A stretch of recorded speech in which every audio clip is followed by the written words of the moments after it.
Today is Tuesday, February 22nd. We'll tell you about Russia's latest actions that triggered an immediate response from the U.S. and its allies. Also, where temperatures could drop more than 50 degrees in just 48 hours. Plus, which COVID-19 rules are being scrapped for most Americans. Why some older phones will become useless starting today. And how the world may hear about the Free Britney movement from Britney Spears herself. Welcome to The Newsworthy. All the day's news in around 10 minutes. Fast, fair, fun, and on the go. I'm Erica Mandy. Thanks so much for being here. You ready? Let's do this. Russia's president has now openly ordered troops into eastern Ukraine. They're going into two territories that Russia just recognized yesterday as independent and no longer part of Ukraine. Russia says troops will be assigned to so-called peacekeeping functions since it claims Ukraine is preparing to attack those regions, something Ukraine and the U.S. say is not true. The territories are already mostly controlled by Russian-backed rebels, aka separatists, but Ukraine and much of the world views the land as Ukrainian territory. Either way, Russia's President Putin did not sound like he planned to stop there. In a speech, he claimed all of Ukraine was, quote, created by Russia. And Putin called on the Ukrainian military to stand down and said if it doesn't, Ukraine will be responsible for any future bloodshed. So Western officials say this escalates a conflict that could turn into one of the biggest clashes in Europe since World War II. In response, the United Nations Security Council held a rare nighttime emergency meeting. There, several countries condemned Putin's order as a violation of international law. Also, President Biden signed an executive order to ban any American investment and trade in those eastern separatist regions. And the White House says more measures will be announced today. British and European Union leaders also promised to impose sanctions on the people involved with this latest conflict. Still, Western officials say they're willing to talk to avoid a war, but will respond with even more severe consequences if Russia launches a full-scale invasion. Meanwhile, the U.S. relocated its diplomatic staff in western Ukraine all the way out of the country into Poland, and the State Department again called for any other Americans in Ukraine to leave immediately.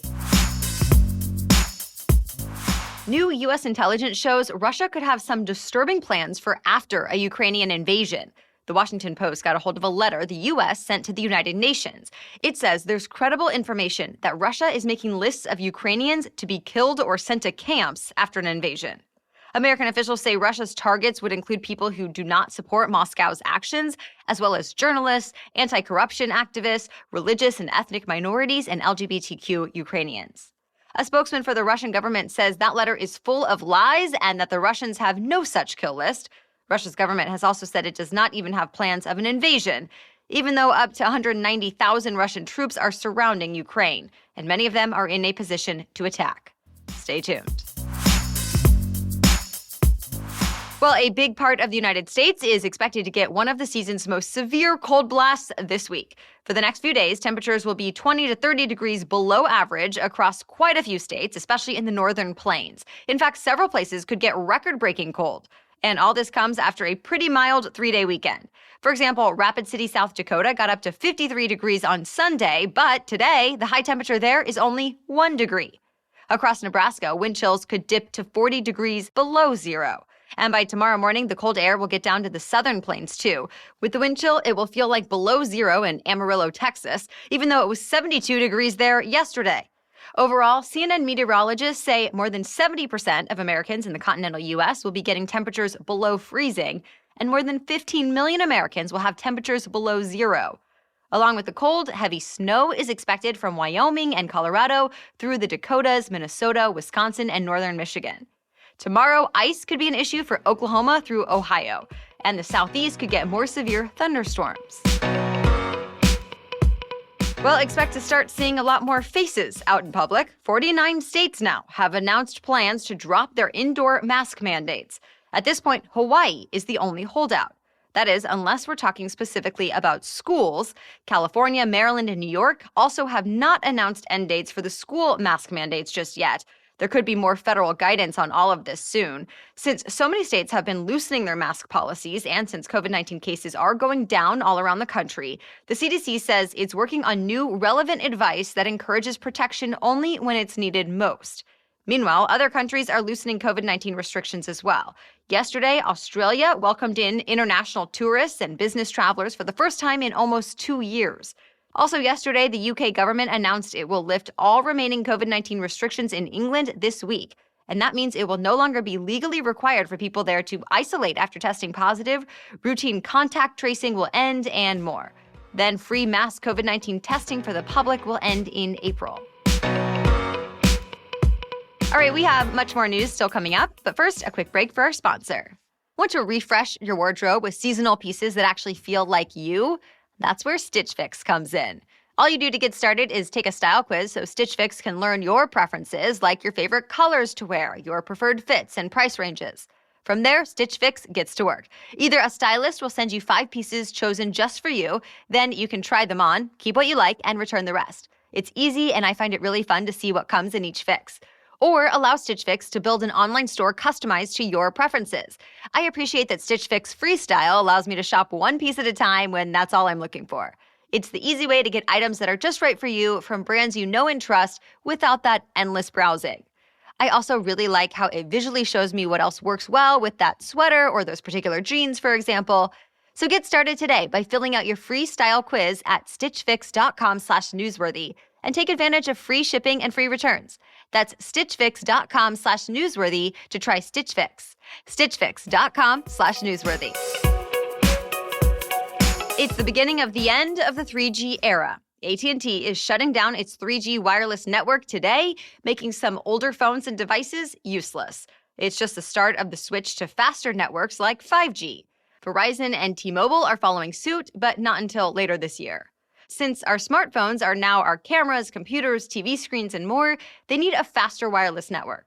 So if you have a 3G phone or a phone that does not support HD voice calls, it's not going to get calls or texts or use any services requiring wireless data starting today. Plus another big one, those old devices will not even be able to call 911 anymore. Other devices like ebook readers, vehicle SOS services, home alarms, and medical alert devices that use 3G will not work either. If you aren't sure if your device will be impacted, the FCC says to check with your wireless carrier. The second biggest bank in Switzerland is on the defensive now after a massive data leak exposed some so-called dirty money dealings.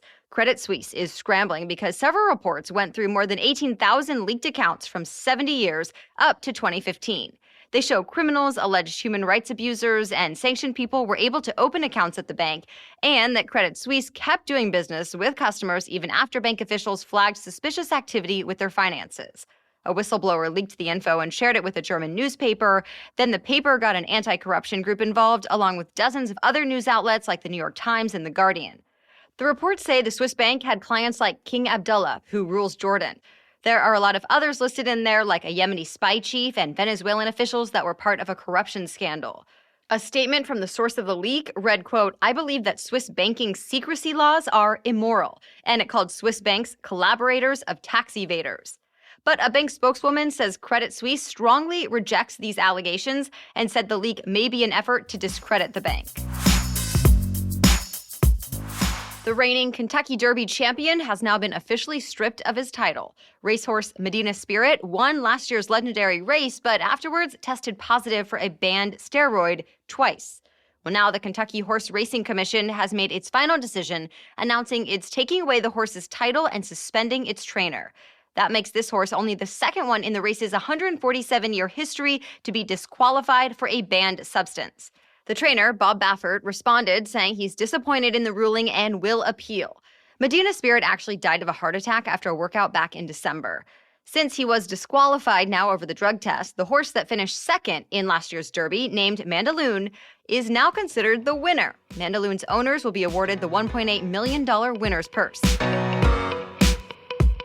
In college basketball, a post-game scuffle cost the coach of the Michigan Wolverines the rest of the regular season. Men's head coach Juwan Howard was suspended for the final 5 games of the season for hitting a Wisconsin assistant coach in the face in the handshake line of Sunday's game. Howard was unhappy with the way Wisconsin used their final timeouts. And when Wisconsin's coach tried to explain his reasoning behind them, he grabbed Howard by the arm, and that's when things escalated. 2 Michigan players and 1 Wisconsin player were also suspended 1 game each for apparently throwing punches. Coach Howard also got a $40,000 fine for the fight, while the Wisconsin coach got fined $10,000, both for violating the sportsmanship policy. Well, last night, Howard put out a statement apologizing for his actions and promising to do better for his student athletes. The so-called Princess of Pop is putting her side of the story in print. Britney Spears reportedly inked a $15 million deal to publish a tell-all memoir.